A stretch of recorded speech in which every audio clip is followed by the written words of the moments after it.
Everyone has a life story to tell, but an incredible life story is shared and told differently.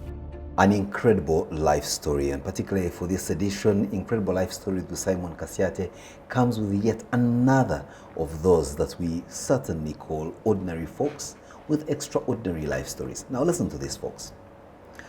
You're a mother, housewife, going about your daily chores, and lo and behold, your son playing outside with a football, kicks the ball and it breaks the windscreen of a neighbor's prized Mercedes Benz. That's not just a recipe for disaster, but for our guest tonight, that was the beginning of a journey that has made it to a point where she's a totally different personality. Now, make no mistake, she's not in jail serving time for her son breaking a Mercedes Benz's windscreen. No, she dived into the son's passion, which is sport, and transformed herself from just a housewife and mother into a sports activist, a sports promoter. And make no mistake, we're not talking about a male, we're talking about a female. Her name, as she will tell us more about herself, Dr. Mariam Mell'Osiime Mpaata. Welcome to the program. Thank you, Simon. Now that you just described Yeah. is an incredible life story. Absolutely. You have featured that in a book titled Boots Don't Lie. Yeah. Just maybe tell the story very briefly in your own words. Yeah. Your son breaks a windscreen of a Mercedes Benz that belongs to a neighbor. You have to pay for it, and that transforms your life from a housewife to a sports activist. What happened in between? First, I want to appreciate this space. It's really always nice to tell the story in hope that you can inspire someone else. So my and story... redeem many more housewives exactly. from staying at home and having to deal with the vagaries of their children's habits. Exactly. But really, I think that even being a housewife is noble. I really had a good time being a housewife. I was, learning skills that I hadn't, experienced as a young mother, and I remember at that time I just moved to Mombasa from Uganda. And, I'd looked for a job in Mombasa for, some time. I'd just finished university and I was thinking, now this is the space I'm going to get a job, earn money, and, help my family as many people do. And 7 years, I had no job. 7 years? Yes, I was knocking at doors, no experience. No Swahili knowledge. Nothing. So it just became, I resigned. I said, you know what, let me just go on about my days, take my son to school, come back, prepare meals, and, clean the house. I knew every corner of my house. Wow. Yes. And you knew every saucepan by name? Every saucepan, every spoon, I knew everything. So, and, I did it graciously, honestly. And so this young man of mine was about 8. He loved football. His father loved football, like all boys do. And I was coming from a background where I didn't like sports. You had no sport? I had no interest. No, not just playing, I didn't have an interest. Wow. So growing up as a young girl, I hate to say this, but I detested sports because I was one of those girls, I want to be neat, I don't want to sweat. So you're also following the Ugandan stereotype of girls are supposed to be all this, yes. Not sporty. Not sporty. So I remember forging cheats, medical cheats in school, so that I wouldn't play or even run or do a morning jog. I'm sure you know Kigezi High School. That's where I studied. So you know how cold it is in the morning. So we had these mandatory joggings. To warm the bodies in the morning. And I would be like, I have this chest pain, I can't run, and the teachers actually believed me, and I would, somehow manage to escape that that era. So now here I get married, and my son loves football, my husband loves football. So we're always even fighting for the remote. I'm like, can we have movies? And they want to watch Manu, Arsenal playing. so this boy the father would buy him footballs, balls, and jerseys. Was always playing. So this one particular evening, I hear him playing outside as he normally did, and he breaks my neighbor's Mercedes Benz, the windscreen. And the next thing I had, my son comes back crying, oh, my ball has fallen to the other side, to the neighbors. And not just fallen to the neighbors, but has fallen inside the Mercedes Benz. He didn't even know that. So when we go to the neighbors to pick the ball, we find my neighbor standing there looking so confused because now it's a crack on her windscreen. It was not a very nice experience. Good thing she was my friend. So we talked it over, and we agreed that I would pay for the damage. So back then, the windscreen was costing about maybe 2 million Uganda shillings, and that was some 17 years ago. To a mother that's not working, who probably will fear to tell the husband of an extra bill. Yes. So, of course, we sat down with my husband. I'm like, you are the guys who love the football, so this is the cost. So that's how basically it started. So my thinking then was like, since I have free time, and this young man is not about to stop playing football, why don't I find a football academy? Actually, my first thought was, let me find a football academy. Take him away from the compound, take him from the neighborhood into a designated space so that he can kick the ball to whatever height and length and strength. True. So one weekend I combed the whole of Mombasa looking for a football academy, and one week into the looking, I couldn't find a football space for him. Wow. So I just sat down and said, you know what, let's play the ball maybe from inside. But then I could see the frustration. Inside, that meant your TV is going to go down the house. At some point I was ready to risk that. So I told him, let's clear the bedroom and maybe you play from here. But it wasn't working. I could see he was miserable. Absolutely. So then I said, maybe I told my husband, look here, maybe I find a space, a field, we pay a little money, I take him with his friends, they play football, and then I bring him back. Wow. Yeah. So you decided to constitute an own football academy. Yes. At that time, at that time that wasn't the thought. It was just take them, the way you take kids swimming and bring them back. And leave them there at the swimming pool. And pick them. So, amidst that, Kenya went into the post-election violence. That was in 2007. So we came back home to Uganda. Now, when we're in Uganda, I started, hearing about these football academies. And I was like, this is incredible. How come Uganda has more of these spaces? Yes. So I remember meeting Edgar Watson and talking to him about finding him and saying, I know you have this. I want to know more. I want to enroll my son. I not just to enroll, I wanted two. That's when the idea came to me. I was like, I could start one in Mombasa. Yes. Now for you, it was not looking at the opportunity for your son to get into this space. But for you to create the same space for frustrated mothers like you. Absolutely. And playful children like your son. Yes. That was the thinking. So he talked to me, gave me ideas. And when Kenya settled down, we came back. And so I told my husband, look here, I think I need to open this space. Not even just because I was already looking at how everyone was scared to come out of their homes. Kids now are, everyone was looking at each other suspiciously. So I even started thinking maybe that is a space where we can use, encourage mothers to bring their kids back.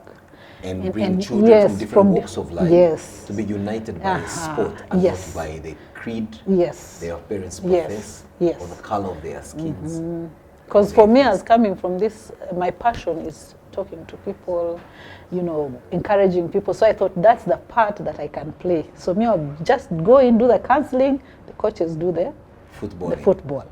So we started this space in April, I remember April 2007 on 8th. And we had 15 young boys. And we had bought, because I was clueless about the game, we bought these huge balls that were like size 5. Wow, I don't even know the sizes of football. They are huge ones, and then there's, and then these are young boys. So we are there, I'm assuming now, this is just, I'll come, pick the kids, do registrations, that's the least I can do. And then watch them play. When they have half time, I can talk to them because that's what I love. Give them refreshments. Encourage them, be better, discipline. That was always my talk. So, but before I knew it, it became something else. I started falling in love with football because I could see the impact it was having on these young people. Especially the fact that we were combining community kids and the well-to-do kids. So it became therefore Yes. a blend of the different Yes, classes. yes. So everyone came from wherever they came Yes, from. to just come and play. And were united by the beautiful game. Yes, yes, absolutely. And it was magical. I sat there and I looked at these young boys. It stopped being about my son anymore. You now got many Yes, sons. now I had in all each these. of the boys Yes, that was there. and I felt that this space. You know how you fall in love with something and say, this is something I could do for a long time, because imagine a boy who has never worn a nice pair of shoes, who is probably coming from a home where there's domestic violence, who has probably not eaten lunch. Then he meets this other child who has had pizza, has extra pair of shoes, goes to holiday in different countries. Yes. They're bubbly, they have stories. You know, this other one is reserved. And then, you know, after a few interactions, these other ones begin to speak and laugh and share. They begin to share their stories of, oh, yesterday we were in this field, we climbed these trees, and these ones are fascinated. They're like, what? You climbed trees? You did this? So both of them began to share interesting stories from wherever they are. And that was the magic of that space. And before we knew it, and I think because being a woman, you have this element of being organized, motherly. So many parents would bring their kids. In trust of your ability? Exactly. And I would make sure that every weekend I'm there. Wow. With my family. So even when I had my other kids and my husband, every weekend would it became like a family thing. Pastime. But also driving into something bigger. Absolutely. And so long story short, you fall now in love with the administration of a football academy and recognize that football may not necessarily end up into professional football for each of the individuals there, but the full game can actually be used for activism, to use football to run different causes. But beyond that, you also decide that you're going to go and study about football management. That's how you end up at the Real Madrid graduate school to do an MBA in football management. Yes, in sports management. Sports management. Yes. Yeah. And that was another story altogether, because the sport industry is very imbalanced. So many times I would go to spaces and I feel very small. I felt like an imposter because, one, I never played football. I have none of my family members play sports really, apart from my children now. But the Bachiga where I come from, most of them were not sporting. They frowned against people that played football. So I was a woman and a Muslim woman in a foreign country. I basically had all the wrong recipes. Like, I was not. If someone were to say, "Is Mariam capable of doing this?" I would say no, because I had all the wrong things, that I was bringing on the table. I'm a Muslim, I'm a foreigner, I have no sports background, I didn't even love sports. But here you are now, so you are currently the founder and CEO of Africa Sports Foundation Center, Uganda. Imagine.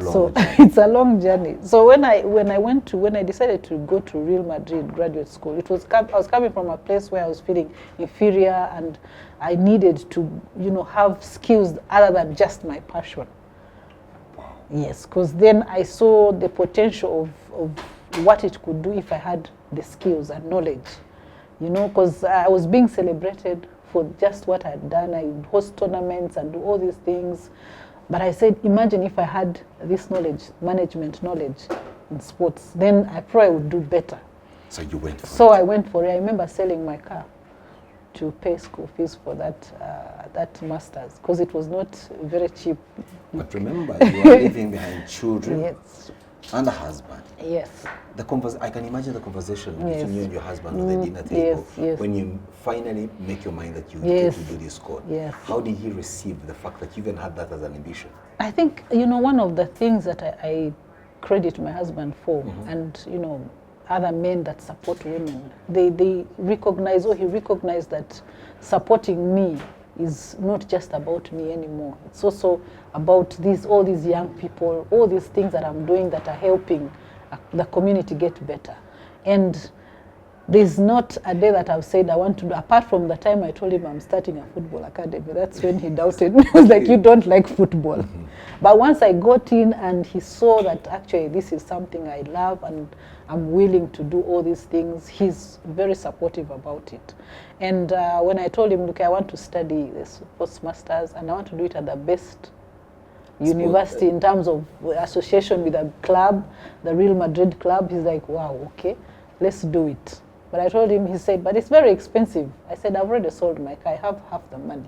So he had so that's how I did the masters. And believe me, Simon, when I came back, my mindset was very changed. You didn't lose time between doing the masters and what you had started as a little community neighborhood thing? Yes. How had you left it and how did because you see, we had coaches.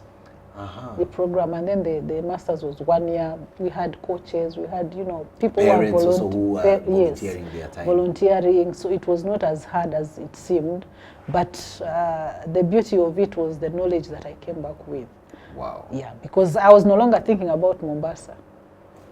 I was thinking widely, because some of the lecturers were challenging me, were saying, Mariam, you have a football academy. It was called Junior Stars. You want your players to come to Madrid, but there are these other young people we've invested in a lot of money, yeah, and they're also hoping to join this club. So, and Real Madrid can only have a squad of 11 guys on the pitch and maybe 10 others in reserve. So how does Africa really get to have space in there? So one of the things I realize is that we really need to invest in our own countries. And make our own local leagues, as opposed to the Spanish La Liga. Exactly, or even the European, leagues. So we need to invest in stadiums. We are not doing very well. It's not a secret, really. We are stadiums are doing badly. There's corruption. There's so much that is wrong in the industry. Just from your son breaking the windscreen of a neighbor's Mercedes, it sprouts you into something that you would never be. Imagine. So I came back thinking I'm going to set up a sports university, because I realized how many kids are whose parents are going to sell their cars, or even those who don't have, to be able to study these courses. Because believe me, a course abroad right now is very expensive. It's not manageable. So I thought, if I had this space, that I can be able to put up simple things that are accessible, with connections to other universities, and we start training and we do this and this, then it will make sense. Long story short, have you achieved that to the exact precision of your dream? Is it work in progress? It's work in progress. Is it hope soon to come? Where do you rate yourself in as far as achieving that dream then, on a scale of 0 to 10, where 0 is not I think I'm at 5, Simon. Wow. Because if I bought the land, I bought the land in 2019. Is that in Uganda here? Yes, in Uganda. It's in Iganga. So we bought the land, we've put up structures, we have a field, we have 11-a-side field, we have an 8-a-side. We have grandmothers playing football there. And you then began to play football as well. I played football in Mombasa. I was a captain of a football team. Yes, we were called soccer divas. I can only imagine how you played this football in Mombasa with all your veils on and all that. And that's why I became a goalkeeper. But the reason why I played was because as I started organizing the tournaments, the excitement of football became real. It started rubbing onto me. I started saying, why are these people having more fun than me? Let me get into the field. Why can't I get into the field? Wow. So after 12 years of watching these guys play, I said, how about if I look for mamas who have never played like me? Because now I was afraid to play with there are girls who are really very good. So if you play with those girls and you've never played, my friend, they will run your crazy. Out. So I looked for moms who have never played, women who have never played, and we formed a team. We called it Soccer Divas. And we ended up playing so well, Simon, that we played even in a tournament called Global Goals. We went to South Africa. Yes. We went to Denmark. You say playing in tournaments? Yes. And I was a very serious goalkeeper. very serious. We won tournaments, of course, tournaments that are not professional. Yes. Tournaments that are advocating for different things, you know. Now that's where the activism part comes in. So it's been an amazing journey to just be part of those, you know, programs that can speak for other women, to create voices for us. Because if you're, for example, if you're in this sports industry and you find that it's still imbalanced, and you're playing a tournament that is saying, let's create gender balance in sports industry, that's exciting. It's part of the whole, you know, ecosystem. So for me, I was very excited being a goalkeeper, because it helped us create the voices. Yeah, and even though I've retired now, I think I'm yet to make a comeback. I was about to ask that, where are we? We're going to do a comeback and then start moving bits and pieces of your age like most footballers. I took a break because one time we dared to play. We thought we were getting better. We invited a team of girls who are, you know, serious footballers. So as I was a goalkeeper, they hit my fingers. Broke your fingers? Yes. Yeah, it was crazy. By the time I was getting off the pitch, my fingers were swollen as sausages. My goodness. Yes, and I was like, you know what, Mariam, take a break. You need to take a break, because some of the things may not go back. You know, yeah. Mariam, it's been a pleasure having you. You said your incredible life story. So let's take a short break. We get this to sink in. When we return, then we get to understand you as Mariam, your journey from childhood to that point where we started our story from. Because we started our story from the point your son breaks the windscreen. Yes. But how did you, a young girl born from southwestern district of Kabale, end up in Mombasa as a married housewife, for a son to break a windscreen, for you to end up as a sports enthusiast, activist, and interestingly, an author of books, periodicals, and columns in newspapers. Yes. It's incredible life stories with Simon Kasyate. We'll be right back. Everyone has a life story to tell, but an incredible life story is shared and told differently. Dr. Mariam Mell'Osiime Mpaata. Yes. But those who know you from where you were born may possibly, unless they have face recognition, tell who you are today on the account of the fact that even your name changed along the way. So tell us about yourself. Where were you born? When were you born? We have an idea. And to whom were you born? So I was born in Kabale Hospital. My mother says that. My mother is Betty Osiime, and my father, the late, was Lieutenant Engineer Sabat Osiime. And I'm the firstborn of 3 children. All girls? No, boy, and I have one brother and one sister. Yes. Wow.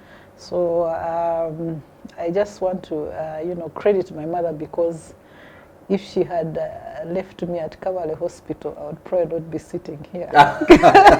Well, she's incredible. Also had a hand in this. She's very incredible, because my birth was not very ordinary. Tell us more. Because my mother was about 18 when she met my father, and they had me. But my mother, because she was still studying, she had to go back to her home in Kabale Kasherejenye. And her parental home. Because she had had a child out of wedlock. Yes, out of wedlock, still in school. Attracted a stigma from the community. And my father was a student as well, so yes. With no means whatsoever. Yes, of taking care of anybody other than himself.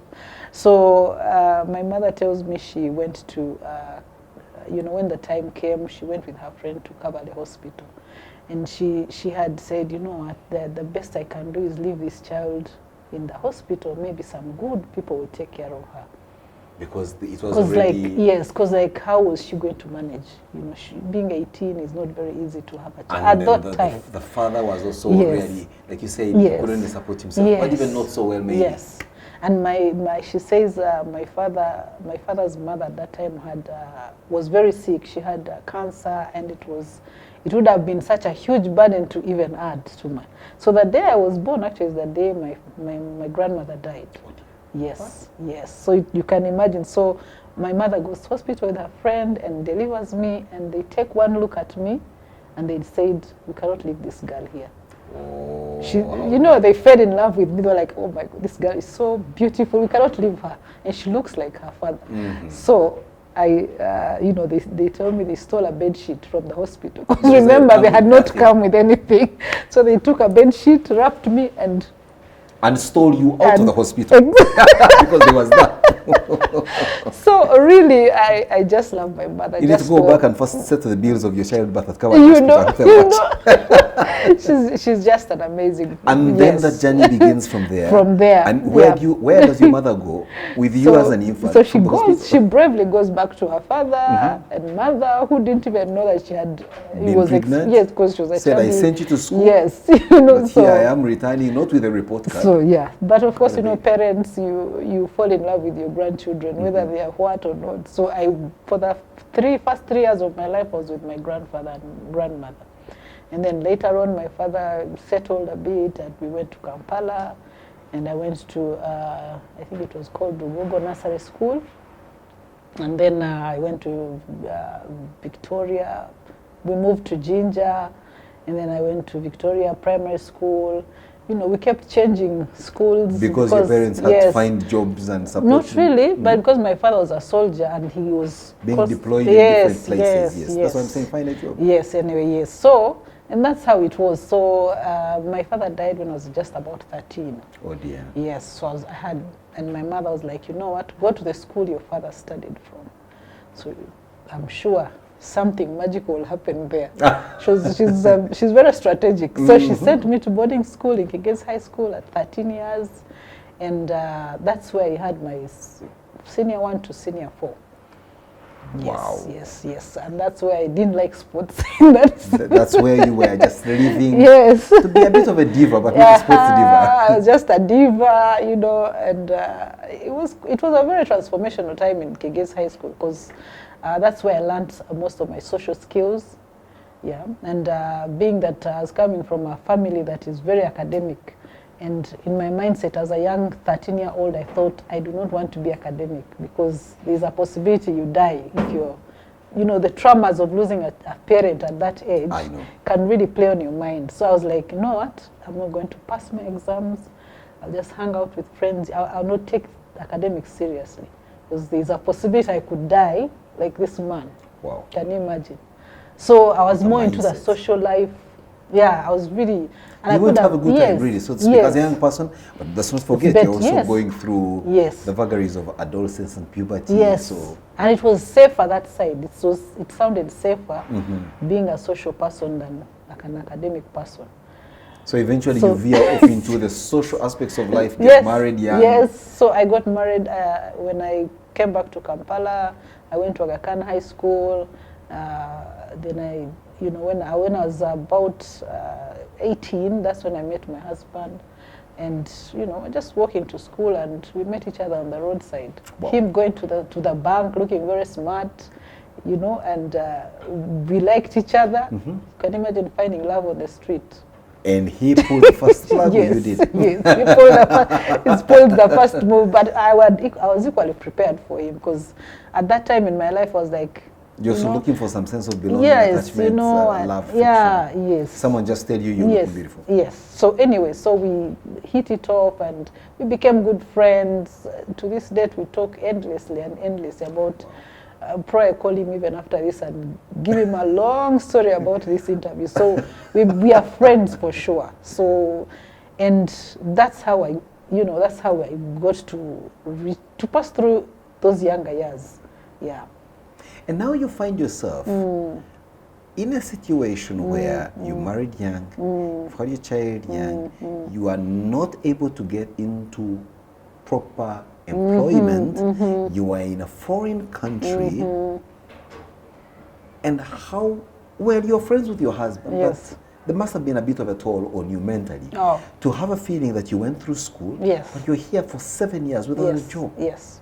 It was crazy because, you know, being a firstborn, you have this responsibility to... Your siblings are to do better, to do, you know, to make money, take care of the family. Remember, I'm coming from a single mother, so that whole weight was on my head. But I met this man, fell in love with him. And he was providing. He was, we had our first child. I was 21, and we had no money. In fact, when we got married, when he proposed for us to get married, he lost his job.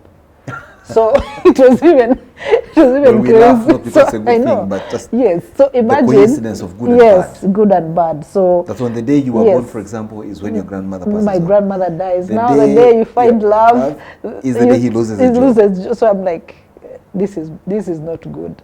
But we still went ahead. Had a small wedding. We actually went to the mosque. We got married twice. We went to the mosque, got married. And my mother said, on condition that you make sure my daughter again gets married, because now we are getting married without other people knowing. So we have for at a ceremony. Yes. The marriage was done, but now the ceremony. Yes. So it was really a twist. So, but it was, I don't know how. Even now when I look at it, I'm like, how did I manage as a 21-year-old? Like that's a lot of pressure for a young firstborn. You become a new mother. You're a wife, you're now in a strange country. Because right after we got married, maybe about 1 year, I had finished my university then we went to Mombasa. So you can imagine all that on a 21-year-old. That is not easy, So I'm in Mombasa, I'm 23, no job, thinking that I've graduated. Now I need to earn the money. And things nowhere, yeah. Let's get into fast forward of you've created a soccer academy. Yes. You've gone to study with the dreams of creating a football university or sports management university and all that. But in between, you are involved in several engagements. Yes. That one are keeping you busy in authoring books. Yes, yes. That book you talked about, yes. Boots Don't Lie. You tell me that you wrote it for 10 years. Yes. But then you were a columnist in one of the local daily newspapers, both in sports. Let's now talk about not just general sports management in this part of the world, but women in sports. Women in sports. Women in sports. That's one of the things that kept me awake, because I see women have a lot of potential. Women are creative. We are capable of juggling so many balls and still doing so well, and I could see the potential I had in myself, and I knew that other women were also having that potential, but the opportunities, or even better, but the opportunities were, were not there. You go to you're invited for a meeting and you have to sit at the back, or you're invited for a meeting and the high table is only men. You put on a poster for a speech and there's only one woman. And the high table is only men, even if the subject matter is netball. Exactly.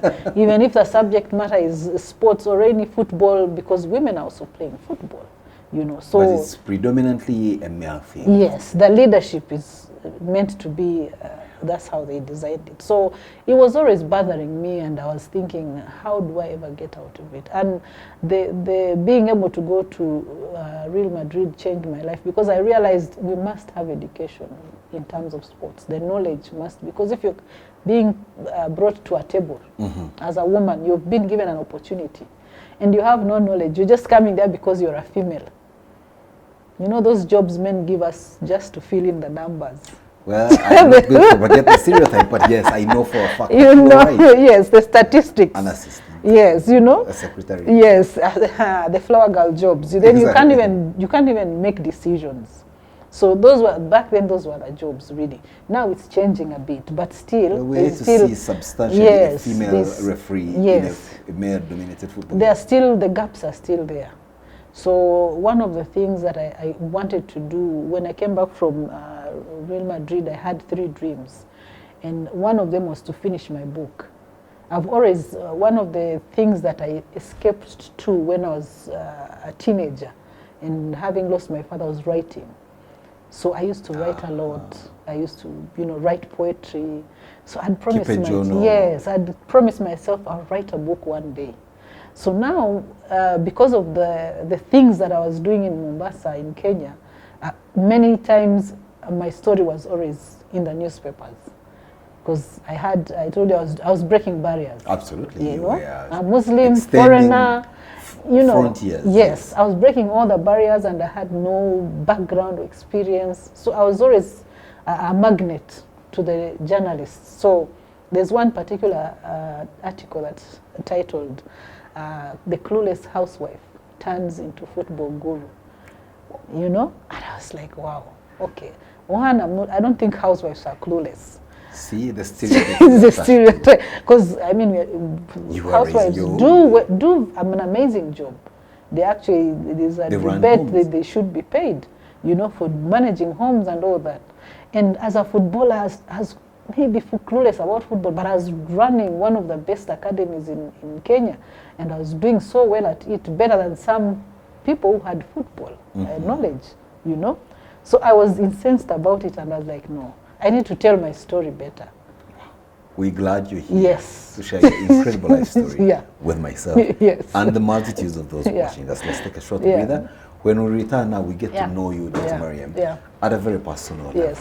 Get to understand the kind of things that drive you, that motivate you, the kind of food that you love to eat, the kind of things that give you a good laugh, and everything in between. We'll be right back. It's Incredible Life Stories with Simon Kasyate. Everyone has a life story to tell, but an incredible life story is shared and told differently. Incredible Life Stories with Simon Kasyate. I want to thank you who keep watching this program from wherever it is that you catch us, whether on our YouTube channel, which we encourage the multitude of you to subscribe, or from wherever it is that you pick your podcast, and of course here on UBC TV. For today, we are in an incredible setting, a beautiful space that has been graciously offered to me by Ipigogo, by Monix, a new location that is going to transform the way fashion, design, interior design, and everything in between is in our new era. Should we call it 21st century? Well, I want to be very thankful to Ipigogo for allowing us to use their beautiful space for a conversation with Dr. Mariam as the first person on the set. What do you think about this location? Oh, I'm in love with it. It's everything for me. Like when I think of a home, sometimes I dream of such a space. So I think I should be even one of your clients. And even more impressive are the designs in dressing that come out of this place. It's just, trust me, any woman would fall in love with this space. And talking about fashion and design, this is how you are always portrayed with your, I don't know what we call it, but the hijab. Veil, it's called a hijab, yes. And then of course, you're covered all through. These have taken a certain wave of outlook from what used to just look like one long kanzu like arrangement to something a bit fashiony, designy. Now you wear yours with a bit of an African touch. Do you want to share something about this clothing and whether or not it makes you feel the way we think it makes you feel? We think it curtails you from your ability to move around, play football, feel the right temperature of the day. We think it's so hot in there. Share, what's the experience having been born and raised Christian, married Muslim, and ended up dressing culturally like this? I think I can't blame anybody because I also was like that. I was thinking that the hijab or dressing like this hinders you. But then I've discovered over the years it actually elevates you. Oh, really? Yes. It makes me feel elegant. It makes me feel safe. Decent. It makes me feel decent, modest. And those are all the things that are supposed to be part of a woman, you know. And in a world where women have become objectified. Yes, there's a lot of, we have been turned into sex objects. If a song has to sell, you have to be naked. It's very sad. So for me, one of the choices I made when I became Muslim is that I cannot be in between. You're either going full throttle. Yes. Or you're not in it anyway. Exactly. So because now at some point you realize that of course it's obvious out there that Muslim women are the minorities. There is a lot of stigma around them. And then just your setting internally does not recognize you as equal human beings with your male counterparts. Yes. So really having a Muslim woman who is comfortable in their outfit and their religion and doing amazing things, it helps inspire other young women Muslim women, even Christian women, even other religions. Look, your religion does not hinder you from doing ABCD. You can still carry it to whatever you're doing. You can still be modest and successful, you know. And now that we're in the fashion hub, what about having a remix of the hijab, you know, touching it here and there, and that's what throwing in an African drop here? We've evolved because the Muslim dressing for women is supposed to be modest. It is not about the color or the design. It's more about modest, you know. So you can have whatever color, and I think we've also evolved because before it was a black long dress. And maybe white veils for the unmarried, then black veils for the married. Yes, you know, all these things. But I think we are also evolving and still not removing the basics from our dressing. So you can wear whatever color you want as long as you're modest. You can color it, put any colors, fashion. Any accessories. Any accessories. So for me, you will find me with African fabric because I want to speak for the African woman, the African Muslim woman, the young girl who's aspiring to be a better person. And believe me, the things I thought were my weaknesses, they have become my strength. Dr. Mariam, your son who was 7 years when he broke a windscreen of Mercedes Benz playing football. What is he doing up now in as far as football is concerned? So did he grow into loving the game? Or he was just menacing around like many and all my children love football. Wow. Even the girls. You cannot believe it. But because it's just, you know, sports is just lovable. It's a lifestyle. Yes, it's a lifestyle because you have to do exercise. So my husband plays football, he's 56, he plays football. Wow. Every evening he goes to an AstroTurf, plays with, you know. The fellow boys. Yes, you know. So my son is now, he works at FUFA TV. He's a football analyst. FUFA TV? Yes. So he actually went on all the way to play the game. Yes. And now he studied from Southampton in UK. Wow. He did football studies. That's how passionate he was. That's management of football? Yes. Football, you put it in and out. And then you study it. So I think that's the guy I need to put on this these days. Absolutely. What incredible lifestyle. What studying football means. Because for many young people watching you on this program, and even older ones, were being scarred by their parents for playing football. Yes. Because there is no future. There is no future. Now sports in the future. Study. Imagine. Wow. And one of the amazing things that I want young people to listen to, even parents, is that when my son showed his interest in football, we all assumed that, you know, when you're playing and you're so good, you must play in Man U. So for a long time, we were all in the academy, we were all pursuing that dream. Oh, you play so that you go, you know, abroad and, you know. Premiership. Yes, like we're all looking at the only thing that can come out of football is you playing in a team. We're not thinking that even if you don't succeed here, there is so much out there that you can do. Management of the sport. Exactly. Commentation on media. Yes, you can be an activist, you can be a referee. The opportunities in sports are immense. And so, but the passion is also important. Because when you play the sport, then you pick passion. You understand, you want to protect it. You want to protect it. And my son played, I remember he played up to under 17 for Uganda Cranes. Wow. And then we thought he would go on to the bigger teams. But then we said, you know what, if we are going to sacrifice to this level, you might not go to school to do your university degree. So you chose between an education? Yes, do your education, finish it. If you're still good. Because otherwise, you might pursue this side and be successful, yes, but and it's even risky. It's even risky. You might not be successful because playing on the team, it's not always as easy as people think. And your shelf life on the team is a lot shorter than if you are.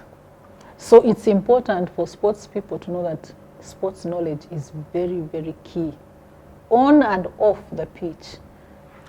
And so my son has, you know, for me, he has lived that dream to be able to play to whatever level he lived, he could play. And then now studying and doing the things. And he's also now part of the dream to make opportunities for African young boys, you know. So he's also a co-founder in the African Sports Foundation that we have. Wow. He's one of the directors there. And I was telling him that day we opened the organization, I was like, you're the youngest director I know, because he became a director at 21. And, you know. That's very important. So that's important. He has a name, you want to share it? Yes, he's Or called you need his Imran. permission first? I know. You're an African man. You make the rules. No, I make the rules. It's called Mariam Mell'Osiime Mpaata. Wow. Yes. Incredible Yes, young yes, man. yes. We'll be happy to have you. Yes, absolutely. Yes. What, Mariam, gives you a good laugh? Oh, I love comedy. I'm actually supposed to go and watch Fun Factory. I'll charge you for Yes. that. Oh, yeah. So I love comedy. I love movies. I love books, of course, you know. And I love being around people and seeing lift up people. your spirit. Yes, seeing people grow. Like it's an amazing space. What about that gives you a frown or possibly even makes you cry? No. When I see that opportunities cannot be easily given to those who deserve, you know, or even those who should be having opportunities can't get opportunities. And they're given to those that are less deserving simply because they are connected. Yes, connected. Or even looking at talent, experienced young people, people who have gifts, and they're not able to reach their full potential. Because of certain limitations. Yes, it just breaks my heart. It exactly breaks my heart. And it's the frustrating part is that you can't help everybody. I used to carry that burden before. It was before COVID. I would want to help every child. Every child. I was paying fees, I don't know, for like 30 kids. Yes, in Mombasa, and I was constantly broke with a headache, and it was crazy. When COVID came, I made the decision, let me build something, a legacy, so that these young people can tap into it. Yes, because to do something for the greater good, exactly, as opposed to individual. Yes, because then I also realized sometimes when you do that, people don't appreciate. They take advantage. Yes, they take advantage. You know, so I said, let me build something which will last forever, longer than Yes, yourself. yes. If I'd host you at my house for a meal, Mariam, what should be on the menu? What's your favorite dish? Oh, chicken. You better have chicken. I don't know how you want the chicken prepared. Whether stewed, roasted, just chicken. I'm one of those people who, if you're going to Ginger and you pass, if you don't stop, that will be a grudge for life. So every time you see a hen crossing the road, like, for you, seeing chicken. I'm seeing chicken. So yeah, so that's it. Yeah, that's for me. Yeah, chicken. And would you love to wash it down? Yeah, I take soda. No, I don't take soda. Sorry, I take juice. Yes. Without sugar? No, with sugar. Oh, okay. No, with honey. I take water. Yes. Interesting. Yes.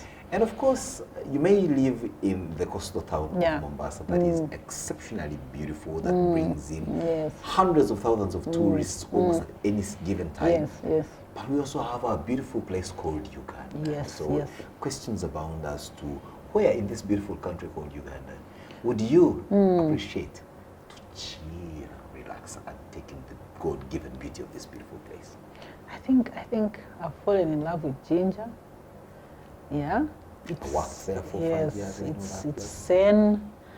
I hope the craziness of Kampala doesn't catch on to it, but it's a... That's the point that requires a lot of fasting, burnt offerings, and everything in between. It's still zen. But one of the things that I'm looking forward to, maybe we didn't mention this, but there's the organization that we started called African Women in Sports. And we have 700 members who are all from 28 countries. And I'm looking forward to hosting the first summit here so that they can come and experience Uganda at its best. You want to bring 700 women from across 28 African countries to come and see Uganda. So we are combining sports and tourism together, and I think it's a beautiful space because for the first time, we are the ones in charge of our dreams, because we are going to put, when you put all these women together, we want to create opportunities. You say if they're not giving you the tables, you make your own. So we created our own tables. I'm the president of the association. Wow. We have vice presidents. Who would make me a president of any federation? They wouldn't. So we've decided to create our own tables, take leadership, and be an example to how leadership. I'm not saying we are perfect, but the things we complain about are the things we are going to change and show the world that, look here, if you put women in leadership, this is what they can do. So we are hosting the first African Women in Sports Summit in November, 26th to 30th. And Uganda is going to be flooded with amazing sports women. I'm telling you, sometimes you can think you are talented or educated until you meet others. Women are amazing. And I'm like, wow. So we will have a lot of brilliance in this country in November. And all this, just because your son broke Imagine. the windscreen of your neighbor's Mercedes. I mean, I just can't get over the fact of the things that trigger us into a different realm of our life. Imagine. So what we think is adversity at an early age in our life may actually be the trigger for huge opportunities. That's true. That's true. And that's why I was saying the things I thought were my weaknesses have turned out to be your biggest strength.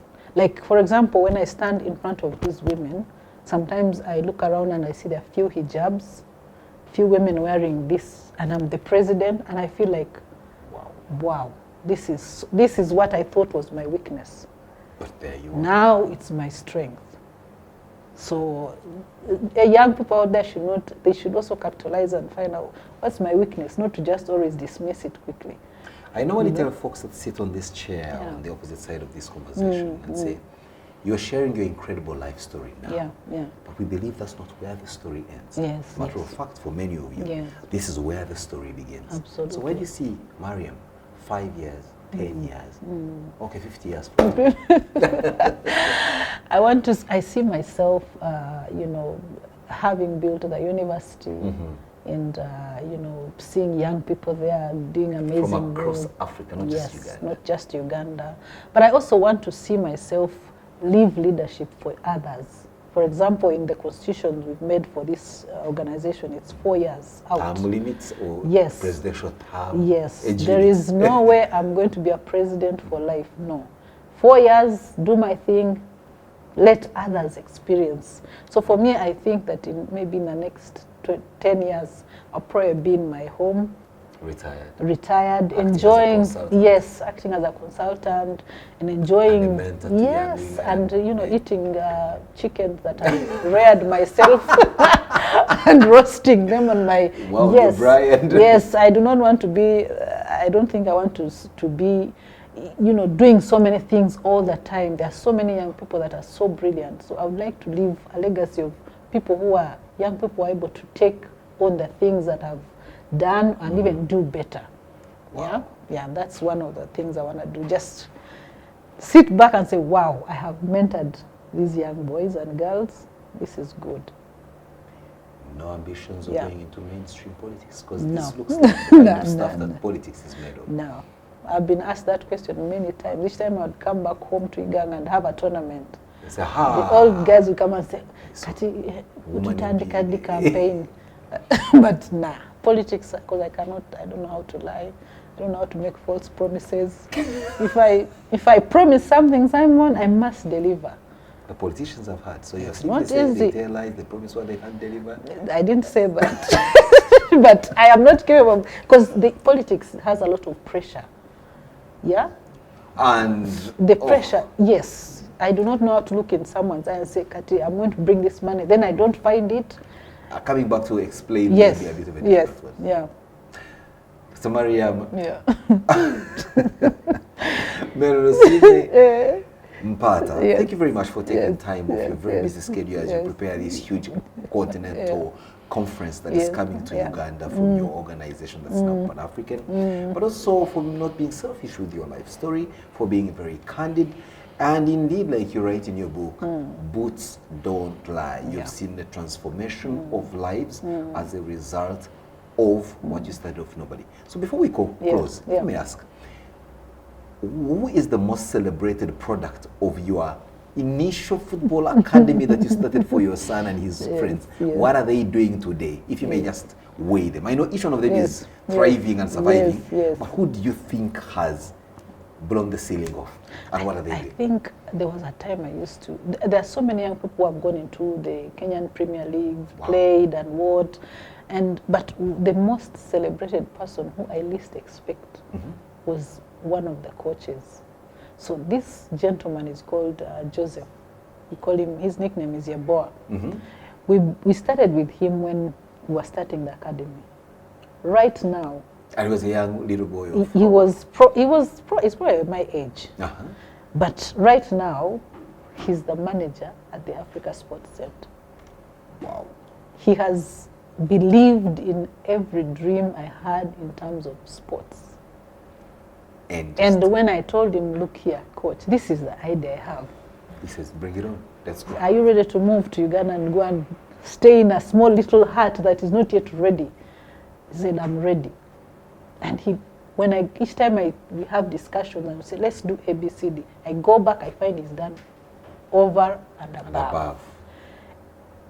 So for me, he's my hero, honestly, and he's the person I celebrate most. Because he did not do it for himself. He also wants these young boys, because there's so many of them that are so talented, lose the opportunities. Because there were no opportunities. There were no opportunities for them to further their education or to play in leagues or anything. So he believes that this space is the it. So for me, I celebrate him a lot. Incredible life story to Simon Kasyate. You'll agree with me that indeed it's ordinary folks with extraordinary life stories, and those ordinary folks are you and I and everybody in here. We want to just get the opportunity to sit down and share these stories as Mariam has on the program tonight. Once again, as we send out our thanks to Epigogo House of Fashion for allowing us to use their beautiful space for our props, and a promise that we will come back next week, same time, with another incredible life story. But from wherever it is, subscribe, follow us, and yes, don't miss, for we are just in a world of inspiration with all these incredible life stories. Thank you. Thank you so much, Simon. Thank you so much for having me. It's And really God an bless. honor. God bless. Yeah. Everyone has a life story to tell, but an incredible life story is shared and told differently.